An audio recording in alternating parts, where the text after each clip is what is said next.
Hi everyone, Radhe Radhe. In this video, we're going to be doing chapter 7, verse 22.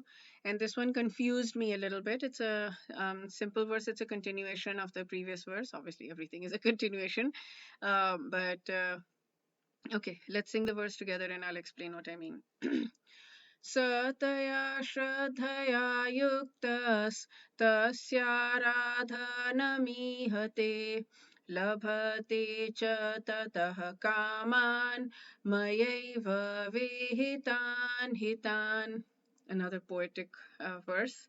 So, endowed with such faith, so in the previous one, he had said that people who want material gain, who want to desire demigods for material gain, he will give that steady faith in them. It was a very good verse. So, this one he continues and says, endowed with such faith, he endeavors to worship a particular demigod and obtains his desires, but in actuality, these benefits are bestowed by me alone. So, in the commentaries, both of them had said the same thing as well. So now Bhagavan Shri Krishna is very much clarifying it here. Okay, so let's do word by word and then go to where I feel is the confusion. Sahati, he, Taya, with that, Shraddhaya, inspiration, Shraddha, faith, Yuktaha, endowed, okay, of that demigod, Tasya. So he, with that inspiration, endowed with that inspiration of that demigod, Aradhanam, for the worship, Ihate, that he aspires. So obtains, labhate, obtains. So basically, the endowed with that inspiration and worship for that demigod, then he obtains tataha, from that, kaman, kama, his desires, maya, by me alone, eva, arranged, vihitan, certainly, tan, those. So he obtains those desires, but those desires are arranged by me alone. Okay, they are obtained by me, eva. They are obtained by me only. um, so demigods cannot, okay, so let's go to the thing. Demigods cannot award benedictions to their devotees without permission of the Supreme Lord. The living entity may forget that everything is the property of God, of Krishna, but demigods do not forget. So the worship of demigods and achievement of desired results are not due to demigods but because of Krishna by arrangement. The less living entity does not know this, so he goes to the demigods. But pure devotee prays only to the Supreme Lord. Now what he says is, asking for material things is not the sign of a pure devotee. Sure, maybe not a pure devotee, but so he says in Chaitanya Charitamrita, if so someone worships the Supreme Lord and at the same time wants material enjoyment, it's contradictory. Now I'm doing that all the time, right? I'm not, I'm far from being above material desire. So I'm praying to Krishna only for whatever I want, including material desires, including Krishna Bhakti, including Krishna Prem, all of that. But I am praying to Krishna for all of it. So yeah, maybe I'm being contradictory. I'm sure I'm being contradictory. um, so devotional service to Krishna and to demigod cannot be on the same platform because demigod devotion is material and Krishna is completely spiritual. So for the living entity who desires to return to Godhead, basically go back to Golok, material desires are impediments. A pure devotee is therefore not awarded material benefits desired by less intelligent living beings because and yeah, you see, because you cannot go to Godhead that way, so therefore they prefer to worship demigods for material world rather than engage in devotional service. Okay, so my question here, okay, let me go also here very quickly and just finish this and then I'll go back.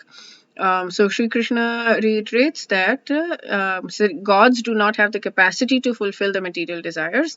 They can only grant the wishes if God permits it. Yeah. So people think that you're getting it by pleasing the devtas or the demigods, but it is not the devtas, but God who, because of whom you're getting everything in the first place. So um, Okay, so the question here is 716. We just saw this, like we're on 722 now, so very recently. O best amongst Bharat's four kinds of pious men begin to render devotional service to me: distressed, desirer of wealth, inquisitive, and person who's searching the knowledge for absolute. And he says in the next verse, all of them are dear to me. Of these, one is in full knowledge, is the best, for I am dear to him and dear to me, and he's dear to me. And um, all these devotees are undoubtedly magnanimous souls. So even if you are praying for material things, then you're still good. Yeah, the person who's situated in knowledge and is just engaged in transcendental service, engaged in devotional service, yukta atma. That's the thing. Then yeah, then he's the most perfect goal. But he's still there. I mean, he's still um, yeah, so he's not saying, so there he's saying that there are four different kinds of people who want: people who are distressed, people who want material wealth, people, who are inquisitive, and then people who are seeking knowledge.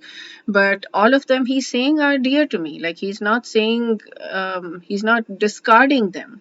So that's what I have taken on, that it's okay to do both. So here it's saying it's not okay to do both. But I mean, you have to go on a path, right? Like, I mean, I'm not understanding this at all, because you're on a path. I can't go from A to B with like in zero time. I have material desires right now, and I don't consider it an impediment. Actually, it's the opposite. I consider it good, because if I have basic material whatever, then I can peacefully pray. Like, if I know that where my bills are coming from, and if I know, then I can sit and peacefully pray, that I'm not I'm not freaking out about where my next meal is coming from. So I'm not understanding this verse at all. I'm going by 16.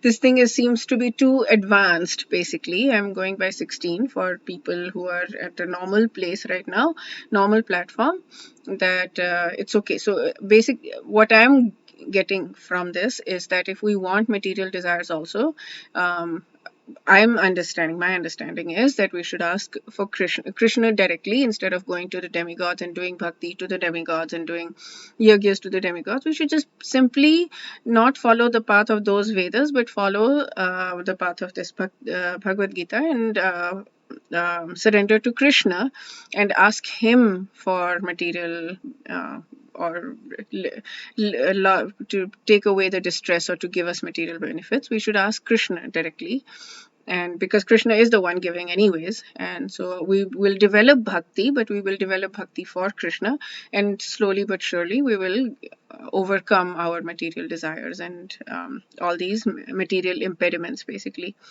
We'll overcome all of these. Okay, that's it for this video. We'll do chapter 7 verse 23 in the next video. Wish you a day filled with spiritual growth. Radhe Radhe.